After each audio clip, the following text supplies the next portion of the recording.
अस्सलाम वालेकुम गाइस। इंसान अपने बचपन ਨੂੰ ਕਦੇ ਵੀ ਨਹੀਂ ਭੁੱਲ ਸਕਦਾ ਔਰ ਖਾਸ ਕਰ ਜਿਹੜਾ ਬਚਪਨ ਗਾਉਂ ਦੇ ਵਿੱਚ ਗੁਜ਼ਰਿਆ ਹੋਏ। ਇਸੇ ਤਰ੍ਹਾਂ ਹੀ ਜਿਸ ਤਰ੍ਹਾਂ ਬੱਚੇ ਖੇਡਦੇ ਪਏ ਨੇ, ਗਾਉਂ ਦੀ ਸ਼ਾਮ ਦਾ ਵਕਤ ਹੈ, ਇਸੇ ਤਰ੍ਹਾਂ ਹੀ ਅਸੀਂ ਖੇਡਦੇ ਰਹੇ ਹਾਂ। ਇਸੇ ਤਰ੍ਹਾਂ ਹੀ ਪ੍ਰਵਾਨ ਚੜ੍ਹੇ। ਨਦੀ ਨੂੰ ਕਰੀਰ ਬੋਲਦੇ ਹਾਂ ਅਸੀਂ। ਨਦੀ ਆਉਂਦੀ ਹੈ ਇੰਡੀਆ ਵਾਲੀ ਸਾਈਡ ਤੋਂ। ਇੱਥੇ ਕਿਨਾਰੇ ਕਿਨਾਰੇ ਅਸੀਂ ਖੇਡਣਾ, ਆਪਣੀਆਂ ਭੇਡਾਂ ਬੱਕਰੀਆਂ ਚਰਾਉਣੀਆਂ।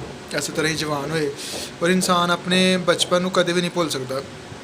ਇੱਕ ਝਲਕ ਬਣ ਕੇ ਸਾਰੀ ਜ਼ਿੰਦਗੀ ਵਾਸਤੇ ਉਹਦੀਆਂ ਅੱਖਾਂ ਦੇ ਸਾਹਮਣੇ ਰਹਿ ਜਾਂਦਾ ਹੈ ਕਿ ਕਿਵੇਂ ਇਨਸਾਨ ਦਾ ਬਚਪਨ ਗੁਜ਼ਰਿਆ। ਔਰ ਖ਼ਾਸ ਕਰ ਅਸੀਂ ਉਹ ਖੁਸ਼ਕਿਸਮਤ ਲੋਕ ਹਾਂ ਜਿਨ੍ਹਾਂ ਲੋਕਾਂ ਨੇ ਸਾਦਾ ਦੌਰ ਵੇਖਿਆ, ਜਾਂਦਾ ਹੋਇਆ ਸਾਦਾ ਦੌਰ ਵੇਖਿਆ।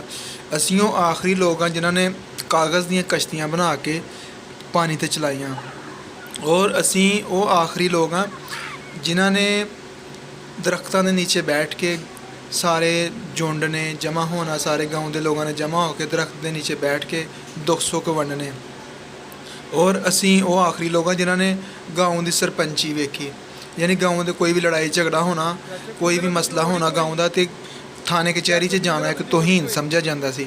ਜਿਹੜੇ ਵੀ ਫੈਸਲੇ ਕਰਨੇ ਉਹ ਗਾँव ਦੇ ਸਰਪੰਚ ਨੇ, ਗਾँव ਦੇ ਪੈਂਚ ਨੇ ਕਰਨੇ। ਕੋਈ ਵੀ ਥਾਣੇ ਕਚਹਿਰੀ ਨਹੀਂ ਸੀ ਜਾਂਦਾ। ਔਰ ਅਸੀਂ ਉਹ ਆਖਰੀ ਲੋਕ ਹਾਂ ਜਿਨ੍ਹਾਂ ਦੀਆਂ ਮਾਵਾਂ, ਸਾਡੀਆਂ ਮਾਵਾਂ ਨੂੰ ਜਿਹੜੇ ਟੱਚ ਮੋਬਾਈਲ ਨੇ ਉਹ ਚਲਾਉਣੇ ਨਹੀਂ ਆਉਂਦੇ, ਐਂਡਰਾਇਡ ਐਪਲੀਕੇਸ਼ਨਸ ਤੋਂ ਬਿਲਕੁਲ ਨਹੀਂ ਵਾਕਫ। ਔਰ ਅਸੀਂ ਉਹ ਆਖਰੀ ਲੋਕ ਹਾਂ ਕਿ ਜਿਨ੍ਹਾਂ ਨੇ ਆਪਣੇ ਪੈਦਲ ਸਕੂਲ ਗਏ, ਦੂਸਰੇ ਪਿੰਡਾਂ ਦੇ ਵਿੱਚ ਪੜ੍ਹਨੇ ਵਾਸਤੇ, ਝੁਰਮਟ ਦੀ ਸ਼ਕਲ ਦੇ ਵਿੱਚ ਗੈਦਰਿੰਗ ਦੇ ਨਾਲ ਪੜ੍ਹਨ ਵਾਸਤੇ ਜਾਣਾ, ਬਸਤੇ ਲੈ ਕੇ, ਬੈਗ ਬਸਤੇ ਲੈ ਕੇ। ਔਰ ਅਸੀਂ ਉਹ ਆਖਰੀ ਲੋਕ ਹਾਂ ਜਿਹੜੇ ਕਿ ਬੈਗ ਬਸਤੇ ਲੈ ਕੇ ਅਤੇ ਟਾਟ 'ਤੇ ਬਹਿ ਕੇ ਪੜ੍ਹੇ ਹੋਏ ਆ, ਤੋੜੇ ਵਿਛਾ ਕੇ ਉਹਨਾਂ 'ਤੇ ਨੀਚੇ ਬੈਠ ਕੇ ਪੜ੍ਹੇ ਆ। ਔਰ ਅਸੀਂ ਉਹ ਆਖਰੀ ਲੋਕ ਹਾਂ ਜਿਹੜੇ ਸ਼ਾਮ ਦੇ ਵਕਤ ਛੁਪਨ ਛੁਪਾਈ ਖੇਡਣਾ ਗਾँव ਦੇ ਵਿੱਚ, ਔਰ ਹਮਸਾਇਆਂ ਦੀ ਬੈਲ ਵਜਾ ਕੇ ਦੌੜ ਜਾਣਾ, ਇਸ ਤਰ੍ਹਾਂ ਦੀਆਂ ਸ਼ਰਾਰਤਾਂ ਕਰਨੀਆਂ। ਔਰ ਅਸੀਂ ਉਹ ਆਖਰੀ ਲੋਕ ਹਾਂ ਜਿਨ੍ਹਾਂ ਨੇ ਜੁਗਨੂੰ ਫੜ ਕੇ ਉਹਨੂੰ ਇੱਕ ਡੱਬੀ ਦੇ ਵਿੱਚ ਬੰਦ ਕਰਕੇ ਤੇ ਲਾਈਟ ਕਰਨੀ। ਔਰ ਫਿਰ ਅਸੀਂ ਉਹ ਆਖਰੀ ਲੋਕ ਹਾਂ, ਅਸੀਂ ਉਹ ਖੁਸ਼ਕਿਸਮਤ ਲੋਕ ਹਾਂ ਜਿਨ੍ਹਾਂ ਨੇ ਪਰੀਆਂ ਦੀਆਂ ਕਹਾਣੀਆਂ ਸੁਣੀਆਂ, ਦਾਦੀ ਅੰਮਾਂ ਕੋਲੋਂ ਪਰੀਆਂ ਦੀਆਂ ਕਹਾਣੀਆਂ ਸੁਣੀਆਂ। ਇੱਕ ਹੀ TV ਹੁੰਦਾ ਸੀ ਪਿੰਡ ਦੇ ਵਿੱਚ ਜਾਂ ਮੁਹੱਲੇ ਦੇ ਵਿੱਚ, ਉਹ ਸਾਰੇ ਮੁਹੱਲੇ ਦੇ ਲੋਕਾਂ ਨੇ ਮਿਲ ਜੁਲ ਕੇ ਬੈਠਣਾ ਸ਼ਾਮ ਨੂੰ, ਆਪਣੇ ਕੰਮ ਕਾਜ ਤੋਂ ਫਾਰਗ ਹੋ ਕੇ, ਖੇਤੀਬਾੜੀ ਤੋਂ ਫਾਰਗ ਹੋ ਕੇ, ਤੇ ਇਕੱਠਿਆਂ ਬੈਠ ਕੇ ਡਰਾਮਾ ਵੇਖਣਾ। ਅਸੀਂ ਉਹ ਆਖਰੀ ਲੋਕ ਹਾਂ ਜਿਨ੍ਹਾਂ ਨੇ ਦਾਦਾ ਦਾਦੀ ਦੇ ਨਾਲ ਇੱਕ ਜੁਆਇੰਟ ਫੈਮਿਲੀ ਦੇ ਵਿੱਚ ਵਕਤ ਗੁਜ਼ਾਰਿਆ।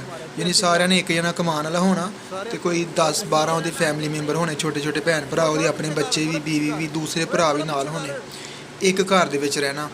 ਅਸੀਂ ਉਹ ਆਖਰੀ ਲੋਕ ਹਾਂ ਜਿਨ੍ਹਾਂ ਨੇ ਚਾਰਪਾਈ ਬਾਹਰ ਰਾਤ ਨੂੰ ਬਾਹਰ ਲੈ ਕੇ ਜਾ ਕੇ ਖੇਤਾਂ ਦੇ ਵਿੱਚ ਖੁੱਲ੍ਹੀ ਫਿਜ਼ਾ ਦੇ ਵਿੱਚ ਸੋਏ ਹੋਏ ਹਾਂ। ਯਾਨੀ ਅਸੀਂ ਖੁਸ਼ਕਿਸਮਤ ਲੋਕ ਹਾਂ ਜਿਨ੍ਹਾਂ ਨੇ ਇਸ ਤਰ੍ਹਾਂ ਦਾ ਬਚਪਨ ਵੇਖਿਆ। ਹੁਣ ਵੀ ਇੱਕ ਤੁਹਾਨੂੰ ਝਲਕ ਦਿਖਾ ਰਿਹਾ ਕਿ ਬਾਰਡਰ ਦੇ ਕੁਝ ਲੋਕ ਅਜੇ ਵੀ, ਪਿੰਡਾਂ ਦੇ ਕੁਝ ਲੋਕ ਅਜੇ ਵੀ ਐਸੇ ਨੇ ਬਚਪਨ ਕਿ ਜਿਹੜਾ ਪੁਰਾਣੇ ਬਚਪਨ ਦੀ ਤਰ੍ਹਾਂ ਗੁਜ਼ਾਰਦੇ ਨੇ, ਹੱਸੀ ਮਜ਼ਾਕ ਕਰਦੇ ਨੇ, ਖੇਡਦੇ ਨੇ।